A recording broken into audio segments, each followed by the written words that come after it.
So the cladding is now in both sides and stained. You see, actually, zoom in a little bit there. You see that I've only done up to the window ledge. That's because I'm actually going to put another.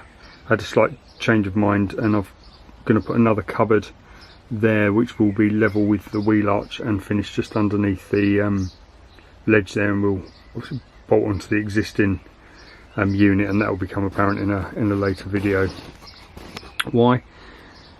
So other than that, I've just got to go over it with some varnish just to protect it a little bit, and it also will bring out the colour.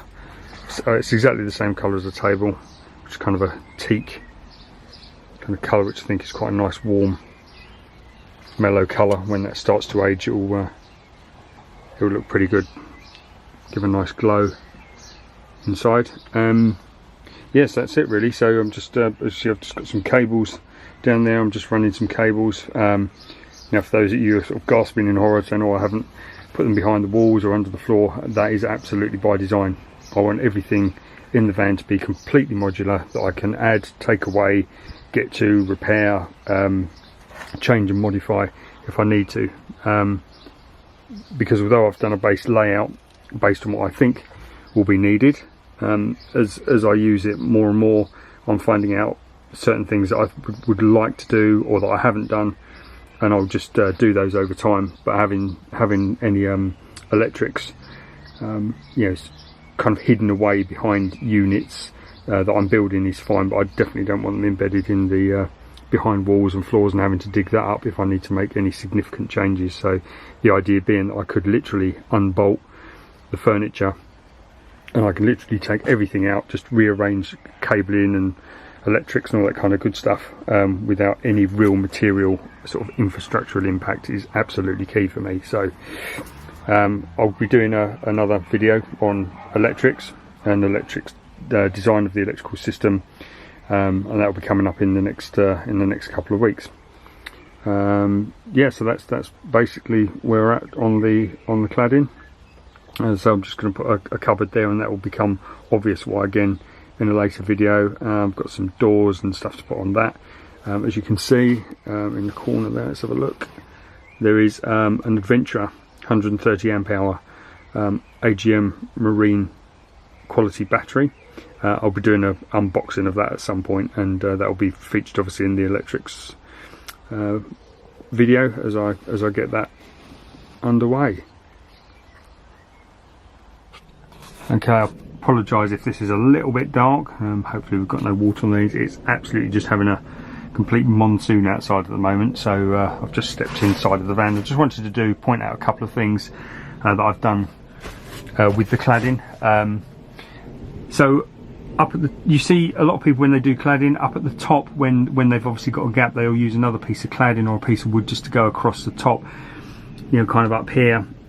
At this point I've actually used about a 2.5 inch trim, just a piece of trim that I bought in 2.5 meter sizes, and I've literally I bought it because it was pretty much the same as the plain cladding wood colour, so it's blended in really nicely.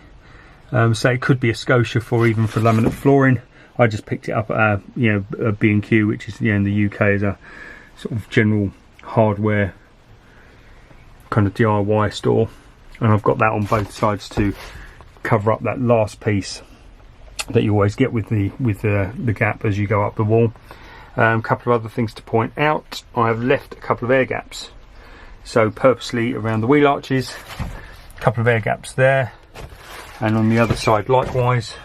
And there's some wire in there, a couple of air gaps, and again at the bottom. And that really is just to let that breathe. I don't want any moisture building up behind the cladding. That may be the right thing or the wrong thing to do, but just in my mind, anything that you can provide a bit of airflow will reduce the chances of getting any kind of mould behind there. I'm not too fussed about it going through, obviously, because it's if you've seen the previous videos, it's got a good moisture barrier, well layered with insulation, but obviously it is a bit of a concern that you do seal that off completely, and you end up with mould behind you know, on the back of the cladding. I have treated them with some oil just to seal the backs off a little bit, but again, you do want the wood to breathe because it will contract and expand. And again, I've left some gaps bigger than I need to. Some of the panels are slightly a looser fit than others, and again, that is just to make sure that when it expands, I don't get any push out or any boards start cracking. So again, just yeah, that's just common sense in my mind. It's not necessarily the right answer. It's just, you know, based upon my own kind of thoughts about what might be required. Just to, you know, longevity of the wood, really, to be honest.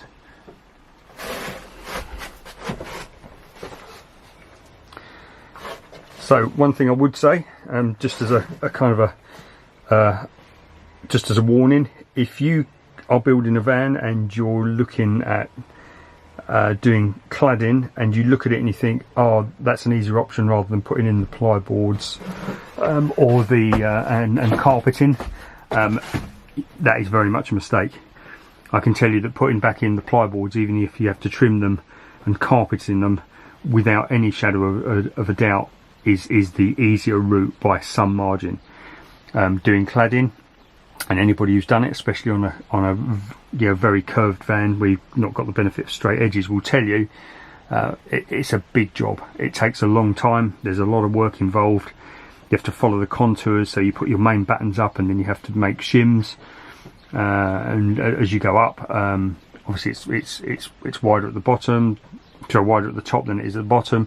It's also curved. The whole van curves slightly out, so at the back end is wider than the where it meets the door, so you have to count for all of that.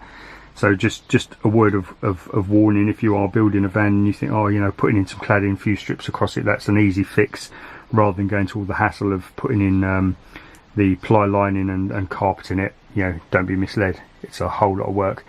This probably took me the equivalent of, I don't know, maybe 4 or 5 days worth of work to get this in, get it right. You know, you put some in and then you have to take it down again where it doesn't quite fit as you work up, and you have to realign it as you go. I kind of used a spirit level, 2 spirit levels actually, just to make sure I was somewhere near the mark. I know the van at the top is absolutely not square, just because of the design, so I just wanted to make sure that I had a small enough gap that I could get the last piece in and then cover it with a piece of trim there. So a few bits to trim up. Round the door I need to go, I don't know if you can see, that's a bit dark there, let me just move back. So around the door I need to trim that to shape, and over here I need to trim, I've trimmed the edges down there in line with the window, and I'll just do I've got some here to do, but there's going to be a cabinet over that, so I'll just literally go down here and make those edges uniform, and then the cabinet will go over those. And the cabinet basically is going to be as wide to the wheel arch, so yeah, and you'll see why, as I said, mentioned, you'll see why in a later video. I've got something planned, don't know whether it will fit or not at the moment. I'm just waiting for some parts to turn up, and we'll get them in, do a dry fit and measure them, and we'll see where we are. That's it. So the main thing with having the cladding done now is that I can actually move along and build the kind of bed unit in, which is kind of the big one. I know it's got the bed up there, but obviously you want the bed and the lounge area down here, which will feature quite heavily, and we are going for a lounge kind of setup, and that will become more apparent as I do the build to the bed about what we're doing there. Any other thoughts? Not really. At this point, it's next up is the bed build. As I say, some varnish to put on that just to seal it off, but other than that, that's it.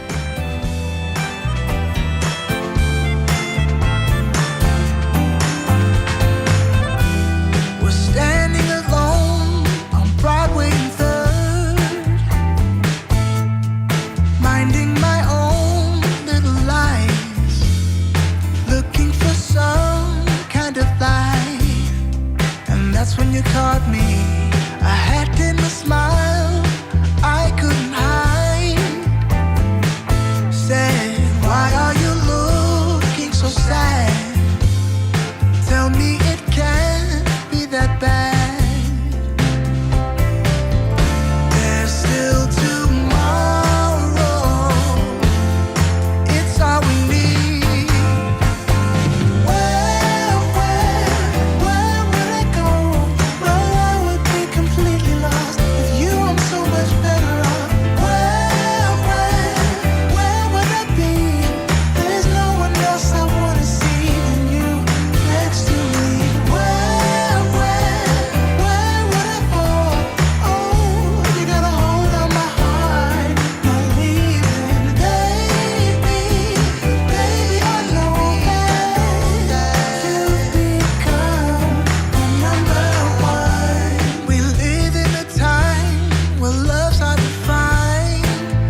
someday.